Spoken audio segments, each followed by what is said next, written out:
জি, প্রশ্ন করুন। আচ্ছা, মোবাইল এখন কথা বলতে পারবেন? আপনার কথা শুনছি, আপনি সংক্ষেপে প্রশ্নটা করুন। আচ্ছা, সরকার হচ্ছে গিয়ে সকালবেলা ফজর নামাজের সময় যেমন ওই যে হুয়াল্লাহ হুল্লা যে সূরাটা পড়ে হুজুরে, তো এরপরে 3 বার আউযুবিল্লাহি মিনাশ শাইতানির রাজিম পড়ার পরে বিসমিল্লাহটা বলে নাই। তো আমি বলছিলাম যে হুজুর বিসমিল্লাহটা কি এই বলা যায় না? আমি তো প্রত্যেক সূরার আগে বিসমিল্লাহ বলাটা কি ঠিক? আমি তো জানি না। আপনার প্রশ্ন আমরা বুঝেছি, আপনি থাকুন আমাদের সাথে, আপনার প্রশ্নের উত্তরেই যাচ্ছি। জি, আমাদের সমাজে এই ধরনের একটা বিষয় আছে যে দর্শক জানতে চেয়েছেন যে আমরা সকালবেলা আয়াতুল কুরসি এবং সূরা হাশরের পরের যে 3 আয়াতগুলো আছে যে তিলাওয়াতগুলো করি, কি প্রক্রিয়া এবং আউযুবিল্লাহ বিসমিল্লাহ, যেমন আউযুবিল্লাহিস সামিউল আলিম মিনাশ শাইতানির রাজিম এভাবে বলেও শুরু করি। দর্শক সম্ভবত এই বিষয়টি স্পষ্ট করে জানতে চান। ধন্যবাদ। সেটা হচ্ছে যে আমরা কোরআনে কারীম যখন তেলাওয়াত করব এর আগে আউযুবিল্লাহি মিনাশ শাইতানির রাজিম পড়া হলো ওয়াজিব। আল্লাহ সুবহানাহু ওয়া তাআলা বলেন ফাইজা ক্রাআতাল কুরআনা ফাস্তাইজ বিল্লাহি মিনাশ শাইতানির রাজিম। আর বিসমিল্লাহ বলা হচ্ছে সুন্নত। সেটা যখন আমরা কোনো সূরা স্টার্ট করি, আর যদি কোনো সূরা যদি স্টার্ট করে মাঝখান থেকে পড়ি তাহলে শুধু আউযুবিল্লাহ বলেও পড়া যাবে।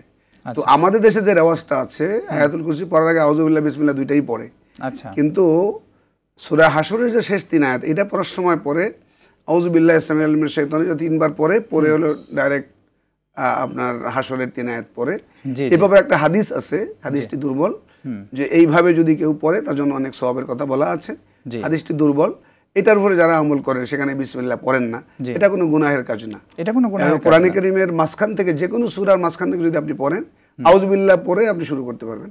তবে কোনো সূরা নতুন কোনো সূরা যখন শুরু করবেন তখন এর সাথে বিসমিল্লাহ পড়া সুন্নাত। তবে আমরা অনেক সময় দেখা যায় যে আউযুবিল্লাহ পড়ি না, যেটা ওয়াজিব, বিসমিল্লাহ দিয়ে শুরু করি।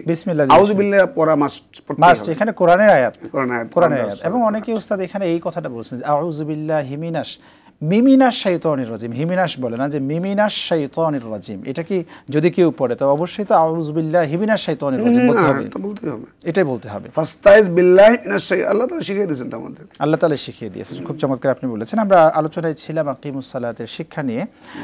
সালাত সংক্রান্ত অনেক ধরনের আমাদের সমাজের বিভিন্ন ধরনের মাসআলা রয়েছে এবং কেউ হাত উপরে তুলে কেউ নিচে তুলে, এই যে বিভ্রান্তিকর একটা বিষয় রয়েছে, এটাকে আমরা বিভ্রান্তি বলছি কেন? মানে এটাকে আমরা বিভ্রান্তি বলি, কিন্তু আসলে এটা তো নামাজের মৌলিক বিষয় না। যেমন রফুল ইয়াদাইনের হাদিস সহিহ বুখারীতে আছে, কেউ যদি রফুল ইয়াদাইন করতে পারে মুস্তাহাব্বাতের মধ্যে, কেউ করে না এটা সমস্যা নেই। আমরা অনেক সময় দেখা যায় এটাকে অনেক বড় করে দেখি, কিন্তু একটা মানুষ যে রুকুতে যে তাকে অনেকক্ষণ থাকতে হবে, রুকুটা ঠিক মতো আদায় করলো কিনা। কারণ অনেকে দেখা যায় যে রুকু মাথা লাগায় আবার সাথে সাথে উঠায় ফেলে, এবং কত দ্রুত নামাজ শেষ করতে পারে সে, নামাজের মধ্যে এসে ছটফট করে, এটা কিন্তু মুনাফিকের আলামত। এবং নামাজের মধ্যে যখন এসে দাঁড়ায় যত্নবান হয়ে দাঁড়ায় না। আল্লাহ তাআলা বলছেন ওয়াইদা কামু ইলাস সালাতি কামু কুসালা, যারা মুনাফিক তারা নামাজ পড়ার সময় তারা অলস অবস্থায় দাঁড়ায়। ইউরাউনান নাস, তারা মানুষকে নামাজটা দেখায়। এবং নামাজ আল্লাহ তাআলার কাছে এত প্রিয় আমল, আল্লাহ কিন্তু এই নামাজের জন্য অভিসম্পাদ করেছেন ফাওয়াইলুল লিল মুসাল্লিন আল্লাযীনা হুম আন সালাতিহিম সাহুন, যারা নামাজের ব্যাপারে গাফিল থাকে, অসচেতন থাকে, অসতর্ক থাকে, যে একবেলা পড়লাম 2 বেলা পড়লাম না, এদের ব্যাপারে ওয়াইল বলা হয়েছে, অভিসম্পাদ দেওয়া হয়েছে। তো আসলে নামাজের ব্যাপারে আমাদের যত্নবান হতে হবে। যেমন নামাজের আরকান আহ্বান করে সুন্দর করে আদায় করতে হবে। আমাদের রুকুতে জন্য যে আমরা তাসবিহগুলো ঠিক মতো পড়ি, আমাদের দেশে এটা খুবই দেখা যায়, খুব বিশেষ করে গ্রামাঞ্চলে খুব দেখা যায় যে আমরা রুকুতে যাই, রুকু থেকে সোজা হয়ে দাঁড়াই না, হবে না তো নামাজ। আসলে এখানে সোজা হয়ে দাঁড়াতে হবে, তাসবিহ পরিমাণ দাঁড়িয়ে থাকতে হবে। আবার ঠিকই যখন সিজদায় যাব, সিজদা থেকে উঠে আবার সম পরিমাণ দাঁড়িয়ে থাকতে হবে, মানে বসে থাকতে হবে। এবারে রাসূল সাল্লাল্লাহু আলাইহি ওয়াসাল্লাম নামাজ পড়তেন, রাসূল সাল্লাল্লাহু আলাইহি ওয়াসাল্লাম বলেছেন সাল্লু কামা রাআইতুমুনি উসাল্লি। কিন্তু আমরা নামাজে যখন প্রবেশ করি তখন দেখা যায় যে আমাদের দুনিয়ার হিসাব কিতাব মাথার মধ্যে চলে যাচ্ছে, এবং নামাজটা কত দ্রুত শেষ করে মসজিদ থেকে দ্রুত বেরিয়ে যেতে পারি। এবং এই নামাজ হচ্ছে আকিমিস সালাতা লিযিকরি, আর আল্লাহ তাআলা অন্য আয়াতে বলছেন আলা বিযিকরিল্লাহি তাতমাইন্নুল কুলুব, মানে আল্লাহর স্মরণের মাধ্যমে মানুষের অন্তরে প্রশান্তি আসে। তো আমি নামাজ পড়ে যদি আমার অন্তরে প্রশান্তি না আসে তাহলে বুঝতে হবে যে আমার নামাজটা যথাযথভাবে হয়নি।